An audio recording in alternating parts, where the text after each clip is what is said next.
네, 안녕하세요. 유레인입니다. 여러분들은 CAGR이라는 용어를 접해본 적 있으신가요? 이는 연평균 성장률을 나타내는 용어인데요. 아마 다양한 금융기사나 또는 보고서를 통해서 한 번쯤은 들어본 적이 있을 겁니다. 오늘은 이처럼 CAGR, 즉 연평균 성장률에 대해 살펴보고 이를 직접 계산하는 방법까지 알아보는 시간을 가져보도록 하겠습니다. 가장 먼저 스텝 1, CAGR에 대한 간단한 개념에 대해서 살펴보도록 하겠습니다. 다음으로 스텝 2, 과연 CAGR은 무엇을 나타내는지 그 의미에 대해서 알아보도록 하겠습니다. 스텝 3에서는 CAGR을 도출하기 위해 필요한 공식은 무엇인지 알려드리고자 합니다. 마지막으로 스텝 4에서는 엑셀에서 레이트 함수를 적용해서 CAGR 값을 직접 구하는 것까지 진행해 보도록 하겠습니다.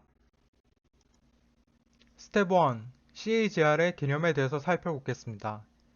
화면에 보이는 자료는 작년 6월 한국은행의 보고서입니다. 하이라이트 부분을 보게 되면 GDP의 연평균 성장률이라는 용어가 등장하게 되는데요. 아마 여러분들은 이와 같은 연평균 성장률이라는 단어를 어디선가 한 번쯤은 보신 적이 있을 겁니다. 여기서 연평균 성장률은 과연 무엇을 말하는 것일까요?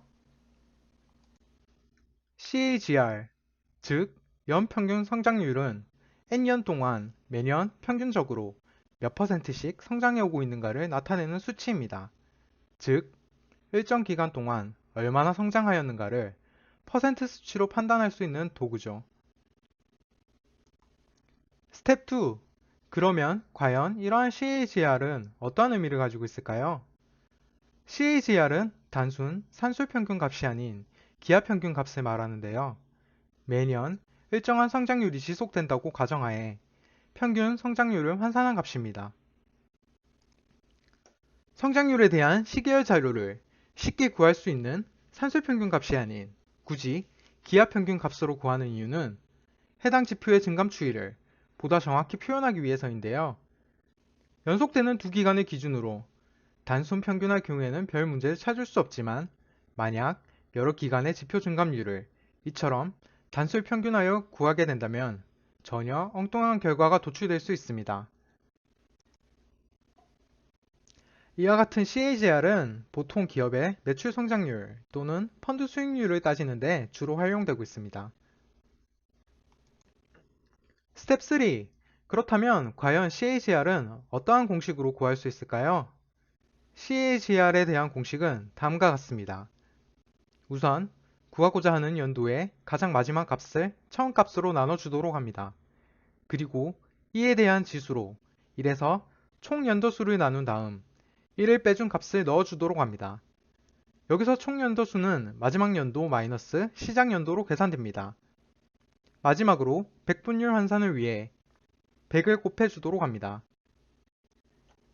이제 실제로 예를 들어 보도록 하겠습니다. 국내 GDP가 2014년 1563조 원이고 2018년 1893조 원이라는 통계청의 자료를 바탕으로 해당 기간 동안의 CAGR을 계산해 보도록 하겠습니다. 처음으로 공식과 같이 마지막 해 값인 1893에서 첫 해 값인 1563을 나눠주도록 합니다. 다음으로 총 연도 수인 5를 1로 나눠 다시 1을 빼준 값을 지수로 계산해 주도록 합니다. 끝으로 100을 곱하게 되면 CAGR 3.91%라는 값을 얻을 수 있습니다. 엑셀에서도 레이트 함수를 이용해서 간단하게 CAGR을 구할 수 있습니다. 화면에 보이는 자료는 2014년부터 2018년까지의 대한민국 GDP를 보여주고 있습니다.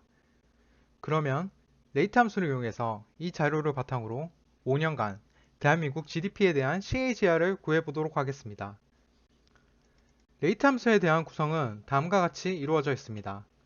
레이트, 기간. 여기서 기간은 2014년부터 2018년까지이므로 5년이 되겠습니다. 다음으로 0, 다음으로 마이너스 시작값, 즉 마이너스 1563, 다음으로 종료값인 1893입니다. 이렇게 레이트 함수를 구성해 주게 되면 CAGR 결과값인 3.91%를 구할 수 있습니다.